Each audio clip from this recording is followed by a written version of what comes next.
அன்பு உறவுகளுக்கு வணக்கம். தமிழ் தேசிய அரசியல் வரலாற்றில், தமிழ்நாட்டு அரசியல் வரலாற்றில் நாம் தமிழர் கட்சி என்பது எந்த ஒரு சாதிய பின்புலமோ, எந்த ஒரு மத பின்புலமோ, பெரிய பொருளாதார பின்புலமோ, இல்லை பெரிய அரசியல் கட்சிகளோட பின்புலமோ இல்லாமல் தனித்து கொள்கை கோட்பாடுகள் மற்றும் தமிழ் தேசிய தலைவர் மேதகு பிரபாகரன் ஆகிய 2 விடயங்களை மட்டுமே வைத்துக்கொண்டு அண்ணன் சீமான் அவர்கள் கடந்த 15 ஆண்டுகளாக உழைத்து இந்த கட்சியை ஒரு மாநில அங்கீகரிக்கப்பட்ட கட்சியாக மாற்றி நிறுத்தி இருக்கிறார். இந்த தமிழ் தேசிய அரசியல் எழுச்சிக்கு மிகப்பெரிய தடையா இருக்கிறது 2 விடயங்கள். ஒன்று ஆரியம், இன்னொன்று திராவிடம். நம்மை பொறுத்தவரை தமிழ் தேசிய சிந்தனையாளர்கள், தமிழ் தேசிய ஆளுமைகளுடைய பார்வை என்னன்னா, தமிழ் தேசியத்துக்கு மிகப்பெரிய எதிர்ப்பு, தமிழ் தேசியத்துக்கு மிகப்பெரிய எதிரிகள்னா ஆரியம் திராவிடம் 2ம் தான். ஒண்ணுக்காக ஒன்று நம்ம சமரசம் செஞ்சுக்க முடியாது. அந்த அடிப்படையில் 2 பேரையுமே நம்ம எதிராக தான் பார்த்துக்கிட்டு இருக்கோம். ஆரியம் எப்போதுமே நமக்கு எதிராக தான் இருக்கும், அது நமக்கு தெரியும். இப்போ கடந்த வரலாறுகள், கடந்த கால வரலாறுகள், அது எத்தனை ஆண்டுகள், 3000 ஆண்டுகள் நீங்கள் வரலாற்றை எடுத்து பார்த்தா கூட ஆரியம் எப்போதுமே நமக்கு எதிராக தான் இருக்கும். புதிதாக ஒரு 70 ஆண்டுகளுக்கு முன்பு தமிழர் அல்லாதவர்களால் உருவாக்கப்பட்ட இந்த திராவிடம் நம்ம கூடவே இருந்து நம்மை கருவறுக்கும். அதை நம்ம இப்போ 2009க்கு பிறகு நம்ம புரிஞ்சுக்கிட்டோம். அண்ணனே அதுதான் சொல்கிறாங்க, அண்ணன் சீமானே அதுதான் சொல்கிறாரு. நான் 2009க்கு பிறகு தலைவரை சந்தித்த பிறகு தான் இவெல்லாம் திருட்டு பயங்கிறத நான் புரிஞ்சுக்கிட்டேன் அப்படின்னு அண்ணனே சொல்கிறாருன்னா நமக்கும் அந்த இடம்தான் தொடக்கம். ஆனால் நம்ம 2009 காலகட்டத்திலே இந்த திராவிடத்தோட உண்மை முகம் நமக்கு தெரிஞ்சாலும், ஐயா பெரியார் அவர்களுடைய இந்த உள்ளடி மொழியியல் அரசியல் நமக்கு புரிஞ்சாலும், அண்ணன் சீமான் அவர்கள் அவரை ஒரு வழிகாட்டின்னு சொல்லிட்டாருங்கிறதுனால நம்ம அமைதியாக கடந்து போனோம். இன்னைக்கு அண்ணன் சீமான் அவர்கள் நேரடியாக பெரியாரை உடைக்கிற இடத்துக்கு வந்துட்டார். காரணம் என்ன அப்படின்னா, எவ்வளவோ தூரம் திமுகவை மட்டும் நம் வீழ்த்தினால் போதும், இந்த திராவிடத்தை நம் வீழ்த்திடலாம் அப்படிங்கிற ஒரு உணர்வுல தான் அண்ணன் பெரியார் அவர்களை தொடாமல் திராவிட எதிர்ப்பையும் திமுக எதிர்ப்பையும் முன்னெடுத்து சென்றார். அண்ணன் பல முறையும் சொல்லியிருக்காரு, நான் அந்த வழியில பயணப்பட்டவன், நான் அதை தொட வேண்டாம்னு நினைக்கிறேன், நான் அதை விட்டுட்டு தமிழ் தேசிய அரசியல் பாதைக்குள்ள போகலாம் அப்படின்னு நான் நினைக்கிறேன்ட்டு பல முறை அண்ணன் விளக்கம் கொடுத்துருக்காரு. நாமளும் அதை ஏற்றுக்கிட்டோம். சரி, ஓகே, நமக்கு அது தேவையில்லாத விஷயம்னா அதை அப்படியே விட்டுருவோம், நம்ம அதை தொட வேண்டாம் அப்படிதான் நாமளும் நினைச்சோம். ஆனாலும் பெரியார் மீதான நமக்கு ஒரு நல்ல அபிப்பிராயம் எப்போதுமே இருந்ததில்லை.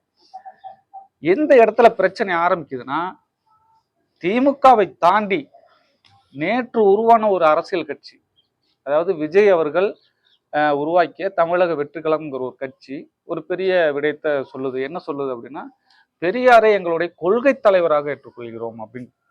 ஒரு கட்சியினுடைய அடிப்படைன்னு பார்த்தாலே கொள்கை கோட்பாடுகள் தான்.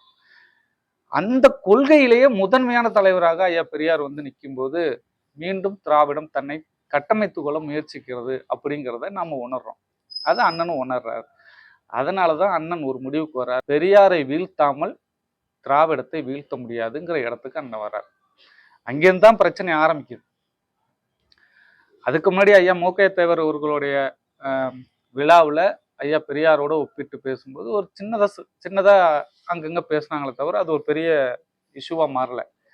அதன் பிறகு ஒரு சில இடங்கள்ல அண்ணா அதை கோடிட்டு காட்டும்போது எதுவும் பிரச்சனை வரல. அண்ணா பல்கலைக்கழக பாலியல் சம்பவம் சார்ந்த பிரச்சனை பெரிய அளவுல போயிட்டு இருக்கும்போது அண்ணன் சீமான் அவர்கள் பாரதியாருக்கு ஒரு விழா எடுத்து 2 பேரையும் ஒப்பிட்டு பேச ஆரம்பிக்கிறாரு.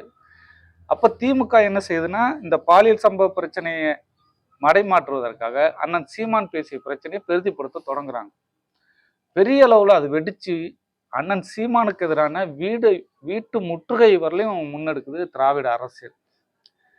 அண்ணன் சீமானுக்கு சும்மாவே ஆடுவாரு, இவங்க சலங்கை வேற கட்டி விட்டாங்க.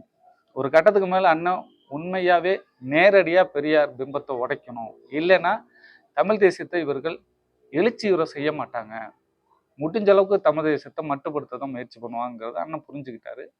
அந்த அடிப்படையில் அண்ணன் நேருக்கு நேராக பெரியாரை வீழ்த்தினால் மட்டுமே தமிழ் தேசத்தை எழுச்சி கொள்ள செய்ய முடியும் அப்படிங்கிற இடத்துக்கு வந்துட்டார். பல பேர் பல விதம் சொல்றான், ஒருத்தன் பிஜேபி பிடிஎம்னு சொல்லிட்டு அலையிறான், ஒருத்தன் அரசு செய்யணும்னு நினைக்கிற விஷயத்தை செய்யறான்னு சொல்றான். நீ என்ன வேணாலும் சொல்லிட்டு போ, நீ எப்படி வேணாலும் உட்காந்துட்டு ஒப்பாரிவி, அதை பத்திலாம் எங்களுக்கு கவலை இல்லை. எங்களுடைய இலக்கு தமிழ் தேசியம்தான். இந்த தமிழ் தேசியத்துக்கு இடையூறா இருக்கிற ஆரியமா இருந்தாலும் சரி, திராவிடமா இருந்தாலும் சரி, அந்த பர்னிச்சர்கள் உடைத்து நொறுக்கப்படும்ங்கிற அடிப்படையில தான் அண்ணன் இந்த வேலையை செஞ்சுக்கிட்டு இருக்காரு. அந்த சம்பவம் மிக சிறப்பா போயிருக்கு. இதனோட உச்சகட்டமாக காலம் நமக்கு கொடுத்துருக்க ஒரு வாய்ப்பு, நாம் தமிழர் கட்சிக்கு கொடுத்துருக்க வாய்ப்பு என்னன்னா, ஈரோடு கிழக்கு இடைத்தேர்தலில் எதிர்கட்சிகள் மொத்தமும் தேர்தலை புறக்கணிச்சுட்டு வெளியில போயிட்டாங்க. நாம் தமிழர் கட்சி மட்டும் தெளிவா துணிந்து தனித்து திமுகவை எதிர்த்து, திமுகவை மட்டும் இல்ல, திமுகவோட கூட்டணி கட்சிகள் 11 கட்சிகளை எதிர்த்து இன்னைக்கு களத்துல வலிமையா நின்றுகிட்டு இருக்காங்க. அதுல ஒரு இடத்துல ஒரு சலசலப்பு, அண்ணன் சீமானுடைய தேர்தல் பிரச்சாரத்துக்கு குறுக்க வந்து ஒரு பிரச்சனை கிளப்பி, அதுக்கப்புறம் அதை வேண்டாம் அது மாதிரிலாம் செய்யாதீங்க அப்படின்ட்டு திமுக தலைமையே சொன்னதாகவும் ஒரு தகவல். ஏன்னா அந்த மாதிரி பண்ணீங்கன்னா சீமான் சார்ந்த செய்திகள் அதிகமாக பரவும், அதனால நீங்கள் அதெல்லாம் செய்யாதீங்க அப்படின்னு சொன்ன மாதிரியான ஒரு தகவல்லாம் வந்திருக்கு. நாம் எதிர்பார்க்குறது பிரச்சனைகள் அதிகமாக வரட்டும், அப்போ தான் மக்கள் விழிப்புணர்வு கொள்வாங்க, அரசியல் சார்ந்து சிந்திப்பாங்க, அப்போ தான் சீமான் அவங்க புரிஞ்சுக்குவாங்க அப்படின்லாம் நம்ம சிந்தித்தோம். ஆனால் அது ஒரு சம்பவத்தோடு நின்று போச்சு. அதன் பிறகு 3 நாட்களாக அண்ணன் ஈரோட்டை தெறிக்க விட்டுக்கிட்டு தான் இருக்காரு. ஒரு பேச்சு பேச முடியல, ஒன்றும் பண்ண முடியல. இங்கே சென்னையில் உட்காந்துட்டு யூடியூப் சேனலில் உட்காந்துட்டு கதறிக்கிட்டு ஒப்பாரி வச்சுக்கிட்டு அழுதுகிட்டு இருக்காங்க. அதெல்லாம் நமக்கு விரும்புகிற விஷயம் தான், நாம் விரும்புகிற விஷயம். அவங்க அழுகணுன்னு தானே நம்ம அடிக்கிறோம். அதனால் சிறப்பாக அழுகட்டும், நம்ம அதை ரொம்ப விரும்புகிறோம். இந்த நேரத்தில் நாம் இந்த பெரியார் சார்ந்த விடயத்தை மட்டும் ஃபோக்கஸ் பண்ணுறாங்க, மற்ற விடயங்களை வந்து ஃபோக்கஸ் பண்ண மாட்டேங்கிறாங்க அப்படின்னு ஒரு குற்றச்சாட்டு அண்ணன் மேலே வைக்கிறாங்க.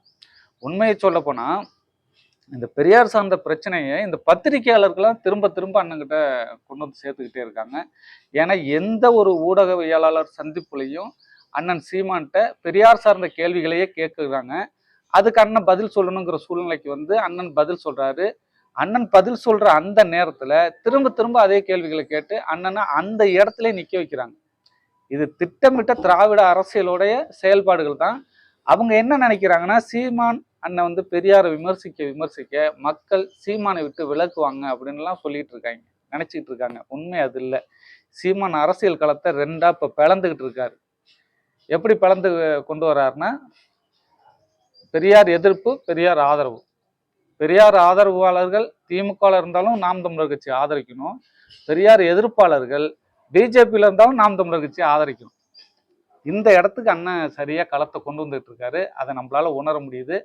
நிச்சயமா இந்த களம் நாம் தமிழர் கட்சிக்கு சிறந்த களமா அமைய போது 2026 தேர்தலில் இதோடைய எதிரொலிப்பு எப்படி இருக்குங்கிறது நம்ம எல்லாருக்கும் தெரிய போகுது. நாம் தமிழர் கட்சியின் அண்ணன் சீமானின் இந்த பாதை மிக சிறப்பான பாதையாகப்படுகிறது. பெரிய அளவுல அரசியல் சார்ந்த பேச்சுக்களையும் விவாதங்களையும் உருவாக்கிக்கிட்டு இருக்கு.